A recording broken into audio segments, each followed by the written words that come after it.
우리 오늘 지난주에 이어서 오늘도 에베소서 4장 말씀 나누겠습니다. 오늘 본문은 4장 17절부터 32절까지 말씀입니다. 지난주에는 우리가 성도들이 어떻게 신앙생활해야 되는지 이와 관련해서 권면한 내용을 들었습니다. 우리가 읽은 이 4장 17절부터 32절은 신앙생활에 대한 것이 아니라 일상생활과 관련된 것입니다.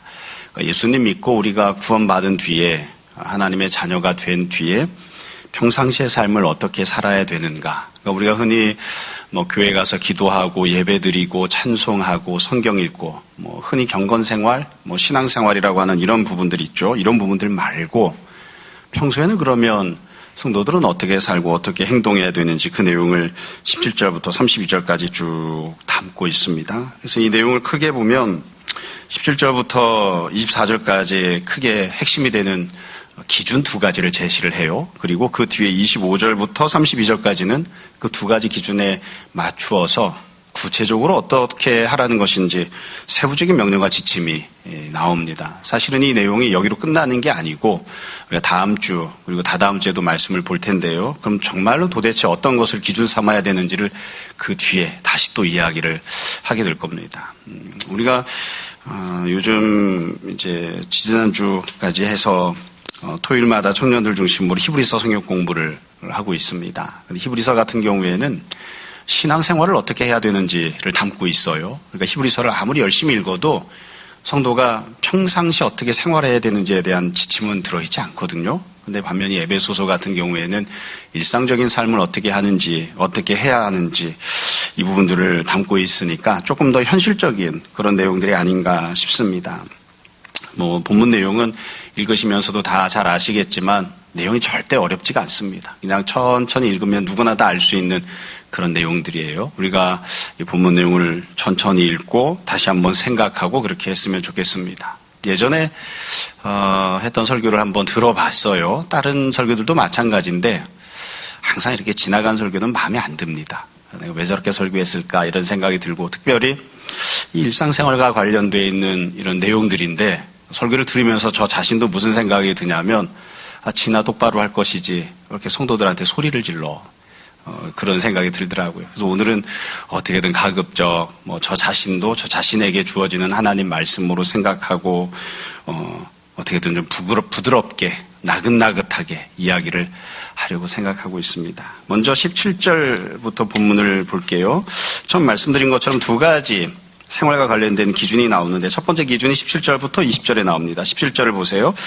그러므로 내가 이것을 말하며 주 안에서 증언하노니 이제부터 너희는 이방인이 그 마음에 허망한 것으로 행함같이 행하지 말라. 이게 첫 번째 기준입니다.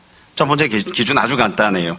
이방인처럼 하지 말라는 겁니다. 이방인처럼 하지 마라. 그러니까 이걸 기준 삼아 놓고 여기에 이 내용과 관련해서 세부적인 내용들을 쭉 설명을 하는 거예요. 사실 이렇게 이야기하면 듣는 이방인 기분 나쁘겠죠. 에베소 교회 성도들 대부분 이방인입니다. 또 우리가 얼핏 생각하면 사도 바울도 유대인 이방인 이렇게 나눠서 이야기하나? 성도, 불신자 이렇게 나눠서 이야기하는 게 마땅하지 않나? 이렇게 생각할 수 있어요. 바울이 이방인이라고 하는 표현을 사용한 것은 현실적으로도 불신자들 대부분이 이방인이었기 때문이기도 하고 동시에 이방인처럼 행하지 말라. 이건 불신자들처럼 행동하지 마라. 그런 의미를 담고 있습니다. 근데 벌써 이 이방인처럼 행동하지 말라라고 하는 표현은 우리 가슴을 좀 답답하게 만들어요. 왜냐하면 우리가 다 이방인이잖아요. 그러니까 이방인처럼 하지 말라는 걸 풀어서 이야기하면 이런 거거든요. 우리 가운데 이방인 아닌 사람 없죠. 네 태생대로, 네 혈통대로, 네가 타고난 모습대로 하지 말라 이겁니다. 우리 어렸을 때부터 이방인 문화 속에서 이방인의 역사 속에서 자라왔죠. 그러니까 너에게 가장 오랫동안 영향을 끼친 그리고 네가 가장 익숙해하는 그리고 네가 자연스럽게 이야기하고 자연스럽게 행동하는 그 모든 것들을 다 버려라. 이방인처럼 하지 마라. 이거 뒤집어 이야기하면 네가 지금 하는 것처럼 몽땅 다 그렇게 하면 안 돼. 네가 당연히 여기는 대로 행동하지 마라. 지금 그런 뜻을 담고 있습니다. 그러니까 이게 참 쉽지 않아요. 아마 여러분들 중에는 오른손 왼손 다 쓰시는 분이 있을지 모르겠어요. 저는 정말 왼손은 하나도 안 씁니다. 오른손만 갖고 쓰거든요. 근데 태어나서부터 지금 50 넘을 때까지 계속 오른손만 썼는데 어느 날 갑자기 왼손으로 밥 먹어라. 그러면 이거 정말 어렵습니다. 근데 지금 바울이 이야기하는 건 이방인처럼 행동하지 말라 하는 말은 그것보다 훨씬 더 어려운 내용인 거예요. 내가 당연하게 여기는 것, 내게 가장 오랫동안 익숙해 있어서 자연스럽게 나오는 그 모든 것들을 처음부터 끝까지 다시 되물어보고 그렇게 행동하지 마라. 그렇게 행동하지 마라. 그러니까 나의 출생 자체가 악하다고 하는 것을 인정해야 되는, 내게 자연스럽고 내게 당연하게 여겨지는 것들이 악한 것이라고 하는 것을 받아들여야 되거든요. 그러니까 이게 참 쉽지 않은 그런 명령이죠.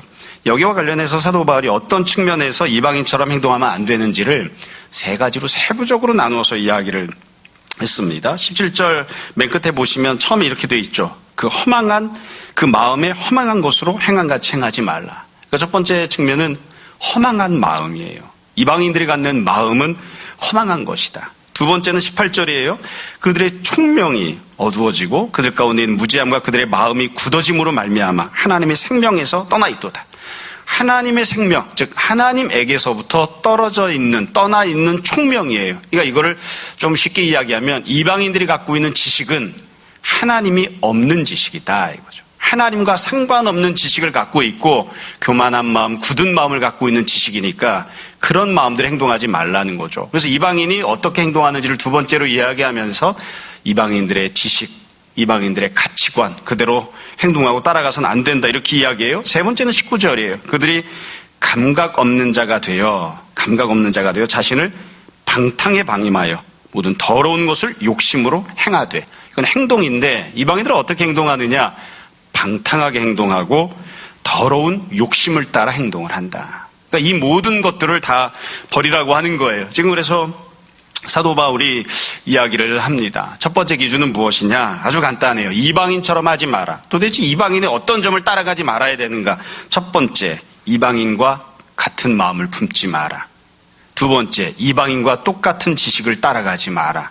세 번째, 이방인들이 하는 행동을 따라가지 마라. 그들의 마음은 허망하고 그들의 지식은 하나님이 없는 것들이고 그들의 행동은 다 방탕한 것들 그리고 더러운 욕심을 따라 행하는 것이니까 그렇게 따라가지 마라 이렇게 이야기합니다. 한마디로 이야기하면 몽땅 다 머리끝에서 발끝까지 몽땅 다 이방인들이 하는 것은 눈꼽만큼도 따라가지 마라 이렇게 이야기를 하는 거죠. 이걸 조금 더 적나라하게 표현하면 이런 것 같아요. 바울이 정말 하고 싶은 이야기는 이런 거죠. 네 마음을 몽땅 다 도려내라. 싹 다 긁어내서 다 도려내는 사람이 돼야 된다.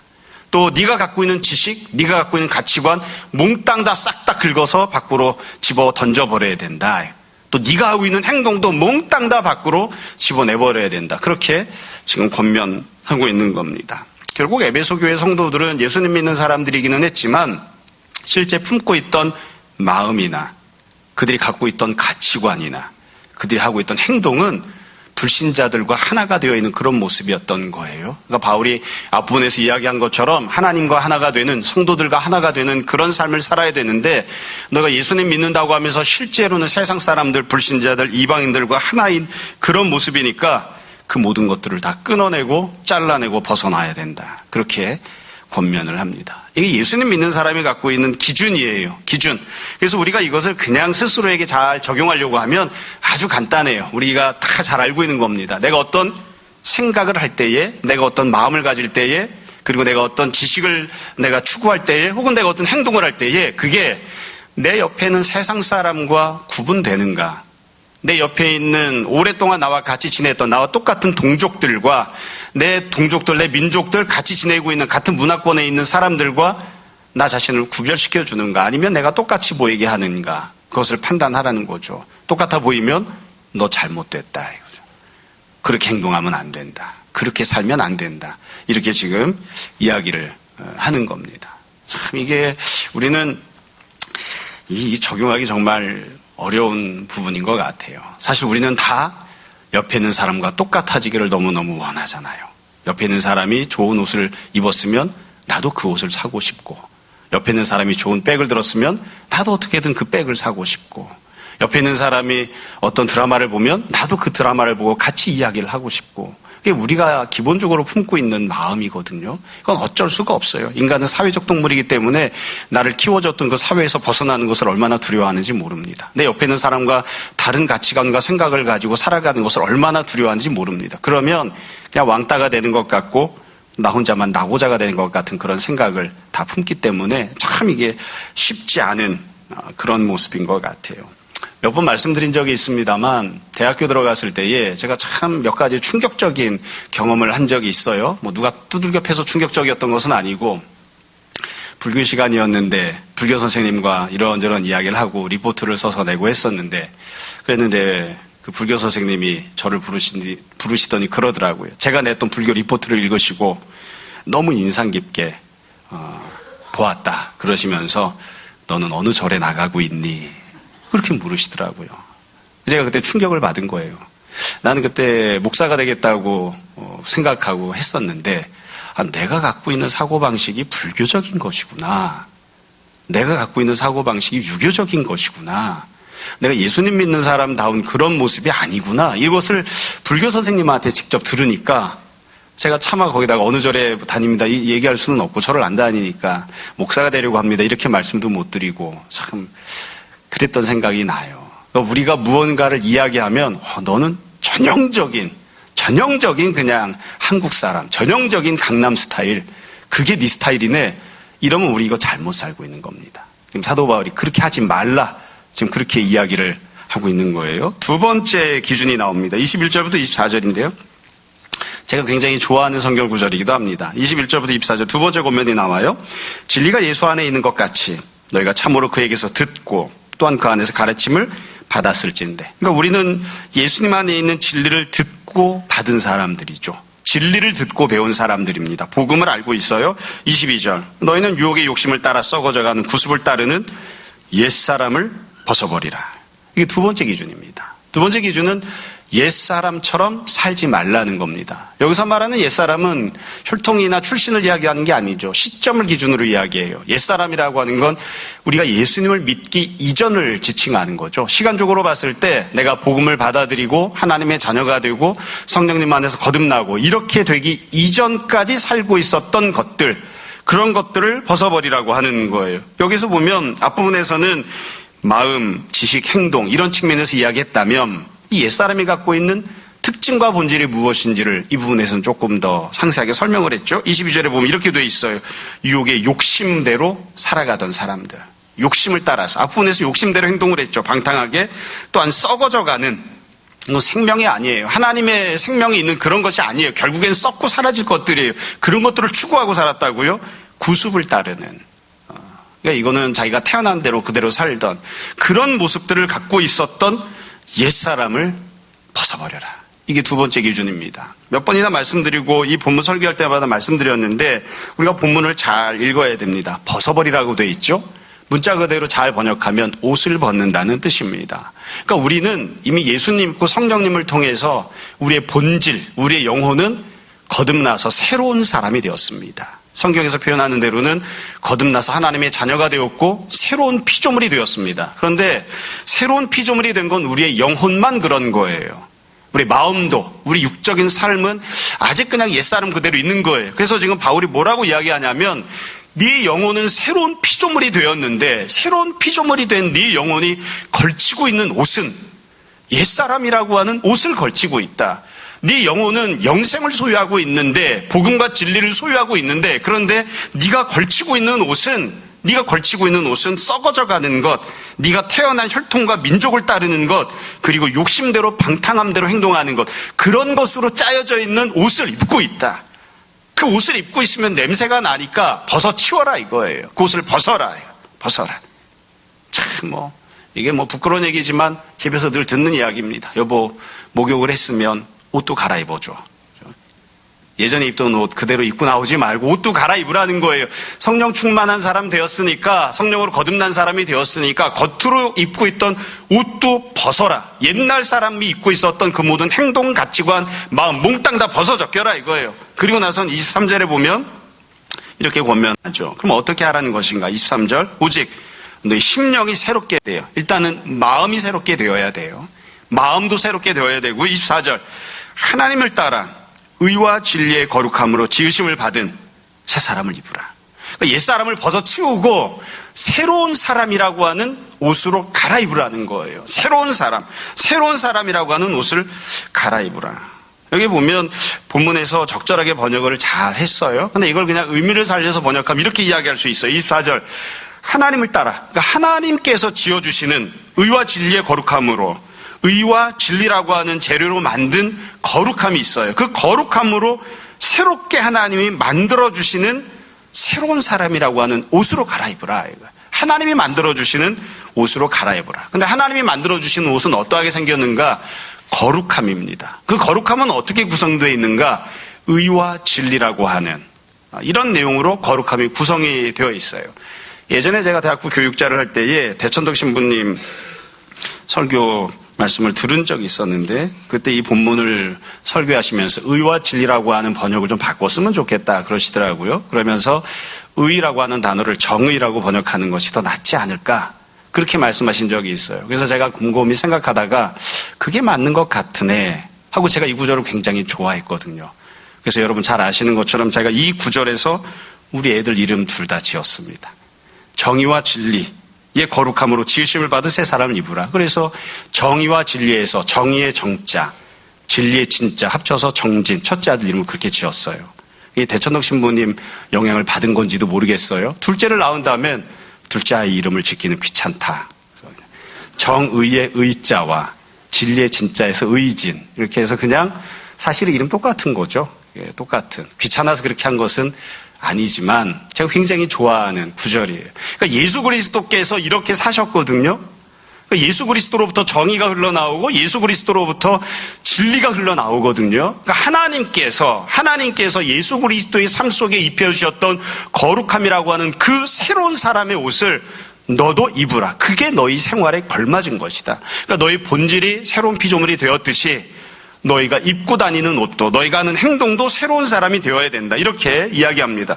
지금 그래서 바울이 권면하고 있는 예수님 믿는 사람이 어떻게 살아야 되는가, 두 가지 기준이 나왔어요. 첫 번째 기준은 이방인처럼 하지 마라. 두 번째는 옛사람을 벗어버려라. 이게 두 가지 기준입니다. 이걸 다르게 이야기하면 어떻게 표현할 수 있을까? 사도 바울이 원래 하고 싶은 내용은 딱 한 가지 주제가 정해져 있거든요. 하고 싶은 말이 있는데 그 말을 이렇게 저렇게 조금씩 더 풍성하게 각기 다르게 설명을 하는 겁니다. 그래서 지금 바울이 이야기하는 건 이거예요. 구별된 거룩한 삶을 살라는 겁니다. 이전처럼 살지 말고 구별된 거룩한 삶을 살라. 달라진 그런 삶을 살라는 겁니다. 구약 성경을 보면 레위기에 보면 거룩한 것이 무엇인지를 쭉 설명하는 부분이 나옵니다. 이스라엘 백성들 애굽에서 종살이 했죠. 근데 하나님이 그들을 건져내셔서 하나님의 백성 삼으셨습니다. 신분과 정체성이 달라졌단 말이에요. 그러니까 새로운 존재가 되었으니까 실제 생활에 있어서는 어떻게 달라져야 되는지를 레위기에서 규정하고 명령합니다. 세부적으로 보면 5가지나 6가지 내용이 레위기에 나와요. 그러니까 거룩함이란, 유대인들이 구약시대 때 명령받았던 거룩함이란 예배 시간에 폼 잡고 앉아있는 걸 거룩함이라고 이야기하지 않았어요. 일상생활에서 구별된 모습을 갖는 것이 거룩함인데, 레위기를 보면 몇 가지가 나옵니다. 첫 번째, 제사 드리는 거 잘 드려야 된다. 여지껏은 제사 안 드리고 살았거든요. 근데 이제 하나님 섬기는, 하나님 앞에 나와 예배 드리는 자의 삶을 살아야 됩니다. 예배 드리는 게 왜 그렇게 복잡하게 많은지 몰라요. 1번, 2번, 3번, 4번, 5번 해서 다양한 종류 제사들이 있었죠. 두 번째, 먹는 거 가려 먹어라. 우리가 생각할 때는 아무것도 아닌 것처럼 보이지만 먹는 거 가려 먹는 것. 그래서 그 사람이 뭘 먹는지를 보면 그 사람 예수님 믿는 사람이야, 아니야, 알 수 있게 해라. 유대인들 지금도 이거 가려 먹잖아요. 예수님께서 이거를 허용해 주셨지만 지금도 가려 먹죠. 율법에서 금지하고 있는 것들을 안 먹는다고. 그러니까 누가 나를 딱 보면 저 사람은 하나님의 백성이다 아니다를 금방 알 수 있어요. 막 어렵고 복잡하지 않아요. 세 번째는 유출병과 관련된 것입니다. 내가 피부병이 있거나 밖으로 무엇인가가 나올 경우에 다른 사람과 접촉하지 말게끔, 그런 사람들과 접촉하지 말라는 거예요. 다른 말로 이야기하자면 네가 너 자신을 오염시키거나 더럽게 만들 수 있는 사람들 만나지 마라. 네가 만나는 사람, 네가 접촉하는 사람이 누군지를 보면 네가 하나님의 자녀인지 아닌지 알 수 있다. 이건 현실 속에서도 금방 드러나요. 그 사람 누구 친구인데, 어떤 사람들이 주변에 있는데 주변에 늘 술주정뱅이밖에 없어. 그러면 이거 문제가 있는 거예요. 주변에 순 도박하는 사람, 노름하는 사람밖에 없어. 이런 문제가 있는 거예요. 그러니까 네 주변에 어떤 사람들이 있는지를 봐라. 그래서 네가 가까이 하고 있는 사람이 너 자신이 누구인지를 보여준다. 여지껏 가까이 하던 사람 다 잘라내고 하나님 믿는 성도들끼리만 교제하라. 정결하고 거룩한 사람들과만 함께 지내도록 하라. 이게 레위기에서 규정하고 명령했던 내용이에요. 네 번째는 일상생활과 관련된 명령이죠. 특별히 성생활과 관련된 명령들이 나옵니다. 아무하고나 함부로 잠자리 하지 마라. 그래서 도대체 어떻게 자신의 욕구를 풀고 사는지, 성생활 어떻게 하는지를 보면 그 사람이 하나님 백성인지 아닌지 알 수 있다. 그래서 교회에서 늘 이야기하잖아요. 혼전순결 지켜라. 특별히 머스마들. 그렇죠? 성경에서 이야기하는 건 기본적으로 남성들에게 성적인 순결을 요구하는 겁니다. 여성들에게 성적인 순결을 요구하는 건 부수적이에요. 남자들을 향해 명령한다고요. 아무 여자하고나 잠자리 하지 마라. 네 아내 이외의 그 어떤 여자와도 잠자리 하는 것은 허용되지 않는다. 결혼하기 이전에 잠자리 하는 것 허용되지 않는다. 남자들에게 하는 이야기예요. 그리고 여자들에게는 아주 부수적이에요. 여자들도 이와 같이 하라. 맨 끝에 한 줄 붙어 있어요. 성생활 똑바로 해라. 그리고 다섯 번째로 보면 시간 사용 똑바로 해라. 안식일, 절기 반드시 지켜라. 딴 놈들은 다 그때 가서 지 멋대로 사용하고 시간 사용하고 자기 하고 싶은 대로 살아도 네가 시간을 어떻게 사용하는지를 보면 하나님의 백성인 것을 뚜렷이 알게 해라. 그리고 그 뒤에 보면 땅 투기하지 마라. 집 두 채 갖지 마라.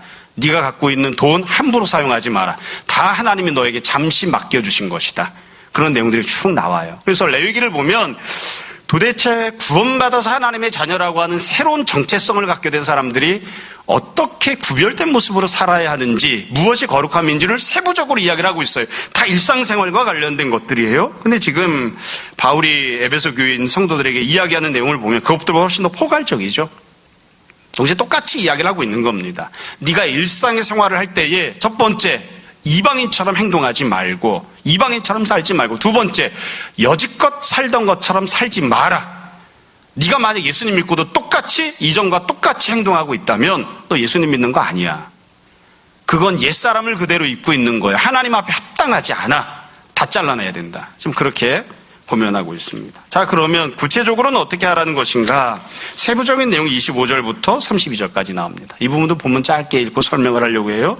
25절부터 29절까지는 앞에 나왔던 내용과 맞대응을 합니다. 이방인처럼 하지 말라는 게 도대체 무슨 뜻인지를 세부적으로 25절부터 29절 나와요.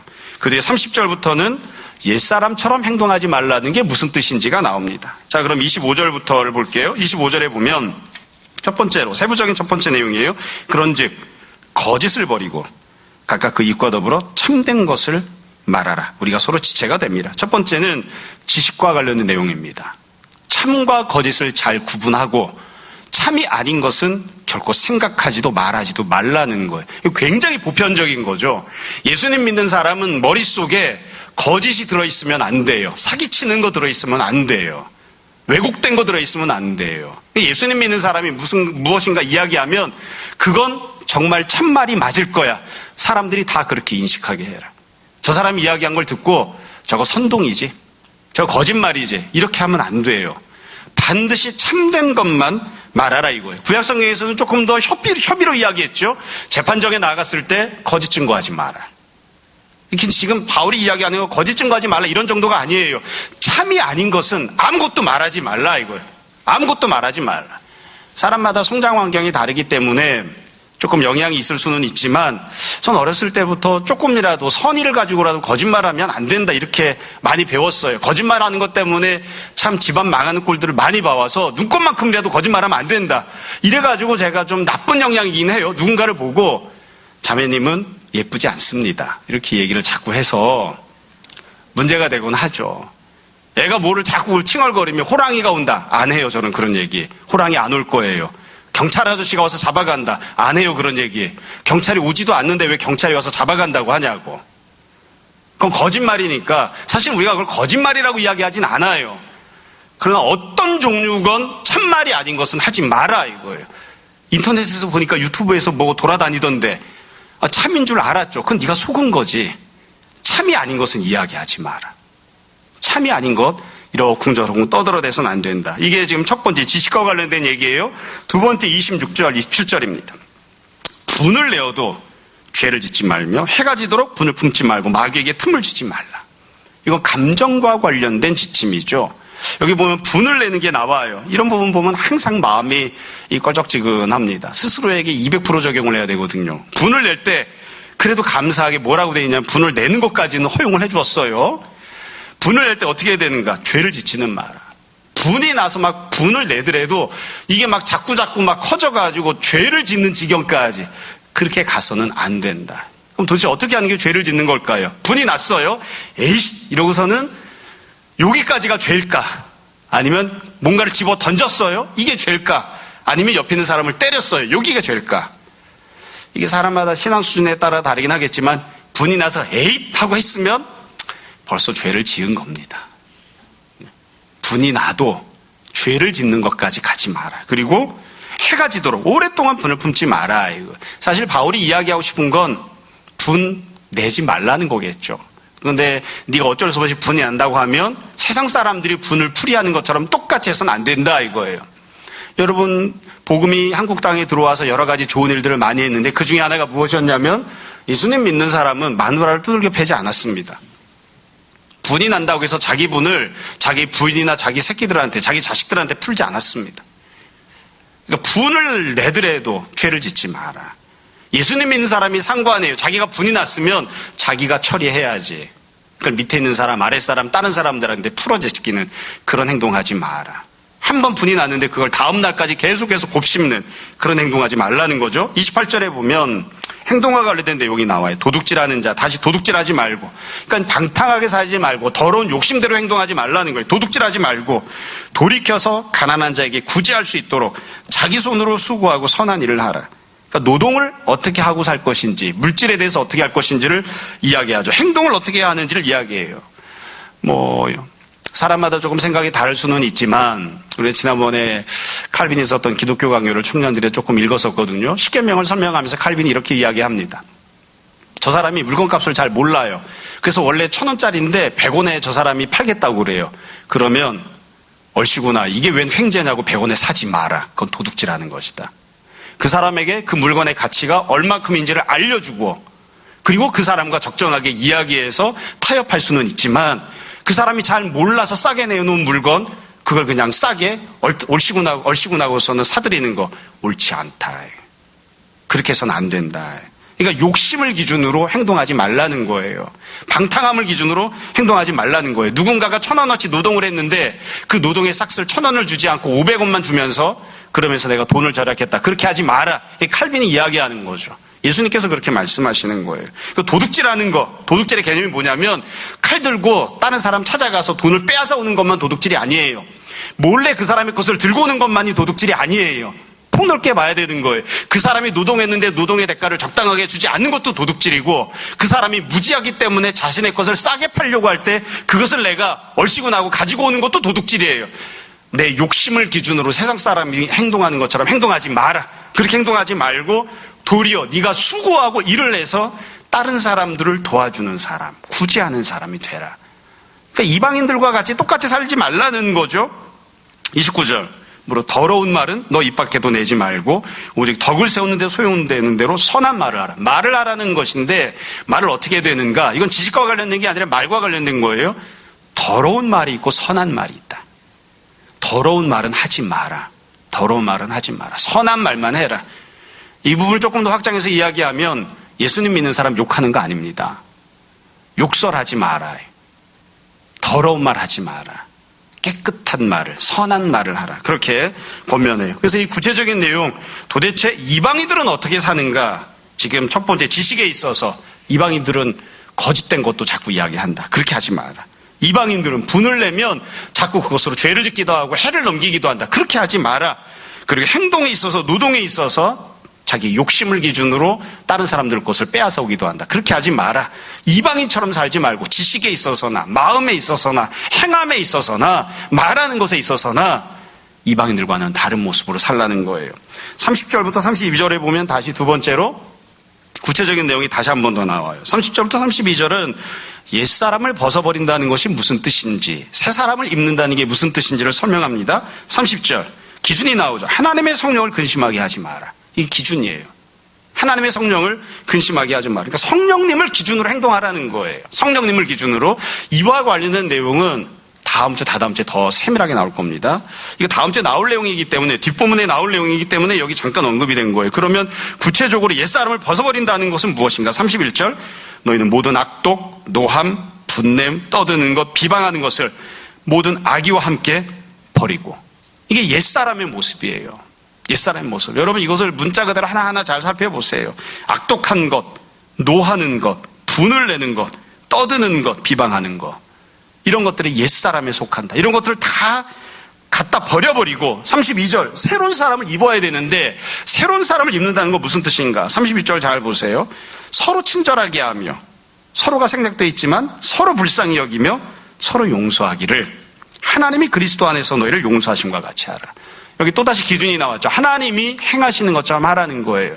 하나님이 어마어마하게 높으신 분이심에도 창조주심에도 불구하고 우리를 힘없고 연약하고 죄가 가득한 우리를 이웃으로 삼아주셔서 우리에게 하나님이 어떻게 해주셨는가? 친절하게 대해주셨고 불쌍히 대해주셨고 하나님 우리를 용서해 주셨다. 그러니까 너희도 마찬가지로 다른 사람, 옆에 있는 사람을 향해서 친절하게 대하고 옆에 있는 사람을 불쌍히 여겨주고 옆에 있는 사람의 죄를, 허물을 용서해 주는 자가 되라. 이게 새로운 사람을 입는다는 뜻이에요. 예수님이 이렇게 하셨어요. 예수님께서 친절히 행해 주셨고 불쌍히 여겨 주셨고 예수님께서 우리의 허물을 용서해 주셨어요. 너희도 마찬가지로 그렇게 행동해라. 이렇게 새로운 사람을 입는다는 뜻입니다. 그래서 누군가 만약에 정의와 진리로 그것으로 만들어진 거룩함으로 만들어진 새로운 사람을 입는다는 게 무슨 뜻입니까? 이렇게 물어보면 그러면 세부적으로 이렇게 세 가지 이야기할 수 있는 거죠. 세부적으로는 옆에 있는 사람에게 친절하게 대하는 것입니다. 옆에 있는 성도의 허물을 용서해주고 옆에 있는 사람을 불쌍히 여겨주는 것입니다. 한마디로 이야기하면 예수님처럼 행하는 것입니다. 그렇게 이야기하는 거예요. 그러니까 우리가 예수님 믿으면 남편이 아내를 어떻게 대하는가, 아내가 남편을 어떻게 대하는가, 불쌍히 여기는 마음을 품고 친절히 대하고 그 사람의 허물을 용서해주는 그런 마음을 품게 되는 거죠. 그렇게 행동하게 되는 거죠. 이게 새로운 사람으로 살아간다는 뜻입니다. 자, 본문 내용은 여기까지입니다. 그래서 본문 내용을 쭉 말씀드렸으니까 이제 우리가 생각하고 다시 한번 정돈해야 될 내용들을 몇 가지만 말씀드리고 오늘 말씀을 마무리하려고 합니다. 본문 내용이 어렵지 않죠? 언제나 그렇지만 이해가 잘 안 돼서가 아니라 순종하고 그대로 적용하기가 참 어려워서 그래요. 그렇죠? 기준을 딱 두 가지 제시했습니다. 하나는 참 이방인들처럼 행동하지 마라. 또 하나는 옛사람 벗어버려라. 그래서 이 내용을 그대로 적용하려면 항상 언제나 그런데 복음의 제일 중요한 기초, 첫 출발은 그거거든요. 내가 죄인이라는 사실을 인정하는 겁니다. 내가 태생부터 잘못되어 있다는 것을 인정하는 겁니다. 내가 허물이 많다는 것을 인정하는 겁니다. 내가 갖고 있는 생각이, 내가 말하는 내용이 악하고 죄로 가득 차 있다는 것을 인정하는 겁니다. 이게 안 되면 고칠 수가 없습니다. 이게 안 됐는데 어떻게 고치겠습니까? 그래서 그냥 우리가 우스갯소리처럼 이야기하잖아요. 도덕적으로 성실하게 선하게 살아온 중산층은 예수님 믿기가 어려워요. 자기가 뭘 잘못했는지 모르겠거든요. 다들 속으로 그렇게 생각하잖아요. 나만큼만 하라고 해. 다 그렇게 생각을 하잖아요. 그러니까 회개하기가 참 어렵거든요. 그러나 바울이 이야기합니다. 예수님 믿었으니까 이제 다 바꿔야 된다.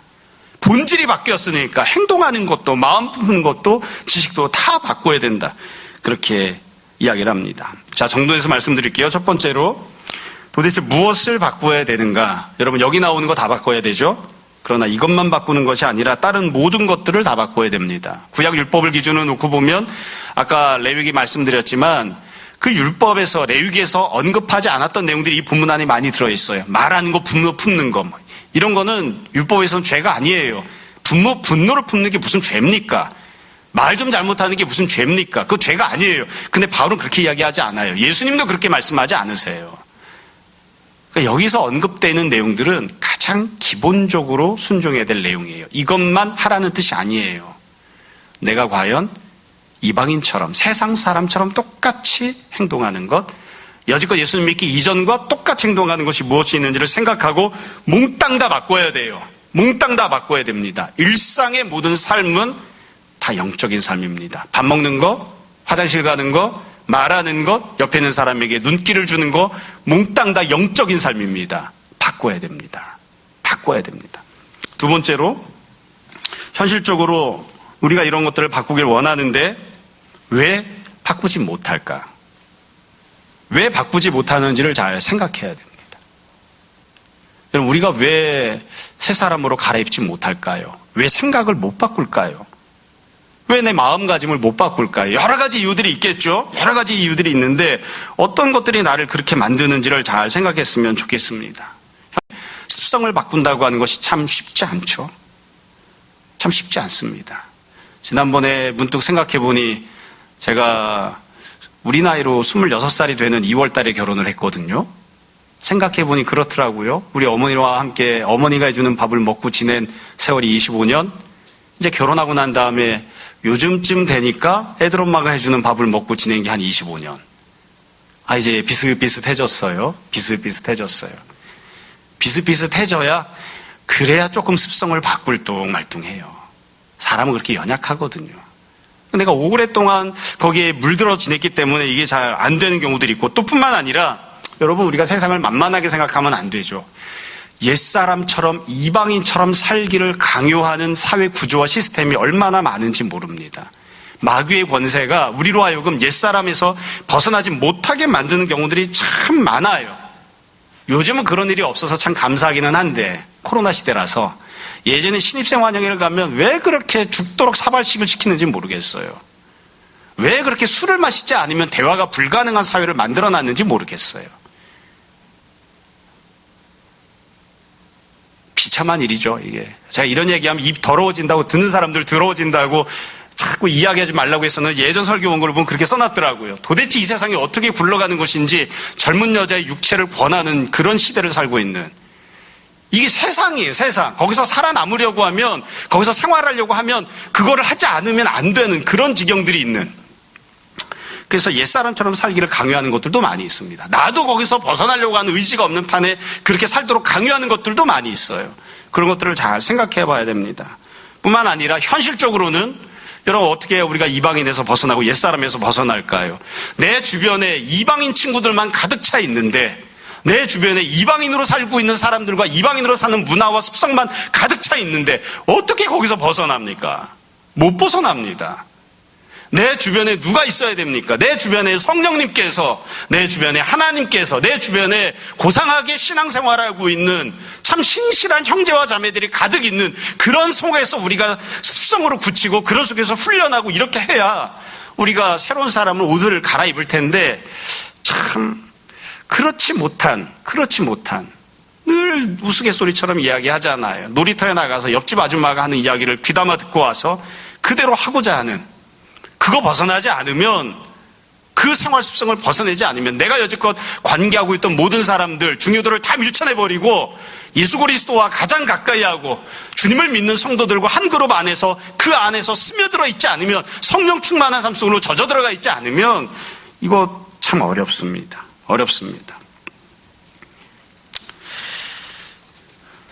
두 가지를 더 얘기하려고 해요. 세 번째로, 지금 이렇게 새로운 삶을 살아야 된다고 했는데, 만약 우리가 이런 새로운 삶을 살지 않으면, 변화가 나타나지 않으면 어떻게 될까요?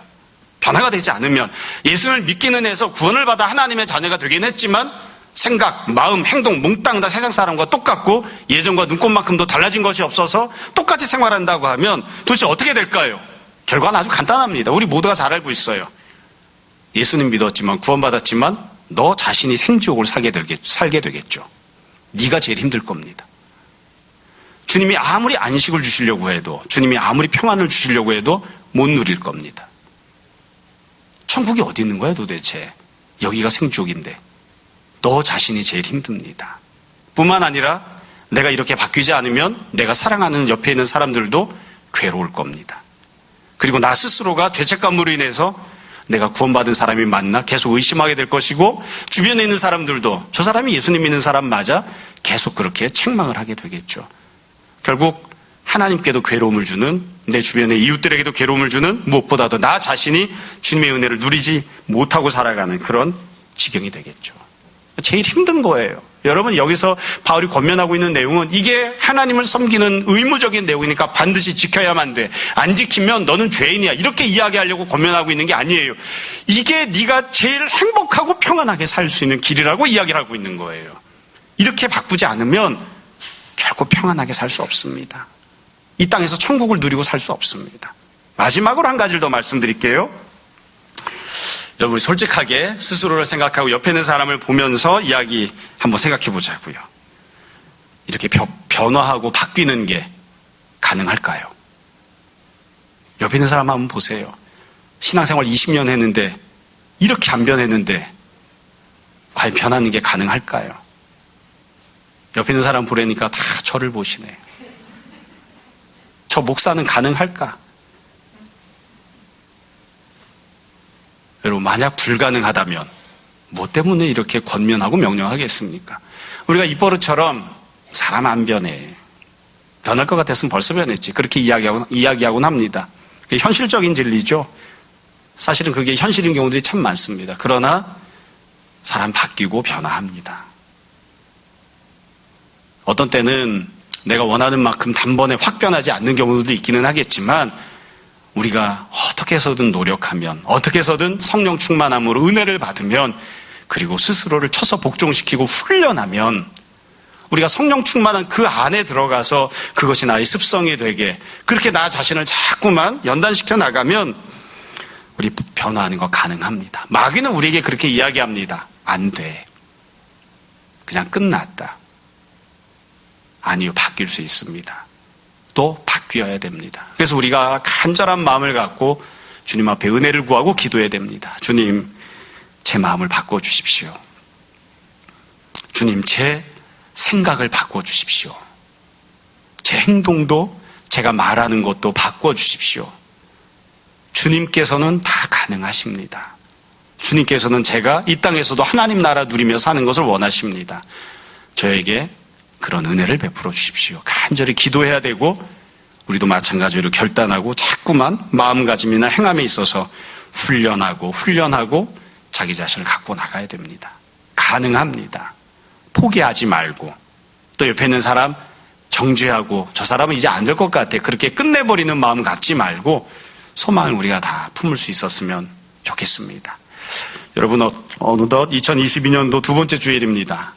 아직도 50주나 남았습니다. 혹시 주님께서 우리에게 올 한 해를 다 온전히 허락하신다면, 중간에 주님 만나러 가는 분이 있을 수도 있겠지만 우리에게 이 1년을 허락해 주신다면 아직 50주나 남아 있습니다. 이 50주를 살아가는 동안 신앙생활에 있어서나 일상의 삶에 있어서나 예수님 믿는 사람답게, 아름답게 주님께 칭찬듣는, 그리고 이를 통해서 우리 자신도 가장 복되고 행복한 그런 삶을 누리는 성도들 되었으면 좋겠습니다. 이런 귀한 은혜가 우리 모두에게 풍성히 임하기를 주님 이름으로 축원합니다. 잠시 기도하겠습니다. 사랑하는 주님, 우리가 다 마귀의 자녀로 태어나 죄와 사망의 노예로 살아가던 자들이었는데 주께서 우리를 건져 구원하여 주님의 자녀 되게 하시고 성령님 안에 거듭나는 자들 되게 하시니 감사합니다. 주님, 그러나 여전히 우리 안에 이방인처럼 옛사람처럼 살아가던 모습들 남아있는 거 고백합니다. 우리의 허물을 용서하여 주시고 우리 심령 가운데 회개하는 마음 갖게 하여 주옵소서. 주님, 우리가 다 성령과 진리 안에서 참으로 주님이 주시는 새로운 사람으로 덧입기를 원합니다. 여지껏 행동하며 살아왔던 모든 것들, 지나간 것들 생각지 아니하고 다 벗어버리게 하시고 주님께서 예비하시는, 주님이 기뻐하시는 아름다운 삶을 살아가게 하여 주옵소서. 그래야 우리가 다 성도답게 살아가는 자, 새로운 사람답게 살아가는 자 되게 하여 주옵소서. 주님, 우리가 주님 사랑하여 드린 예물들이 있습니다. 주의 영광 위하여 쓰임받기 원하며 이 모든 말씀 예수님 이름으로 기도합니다.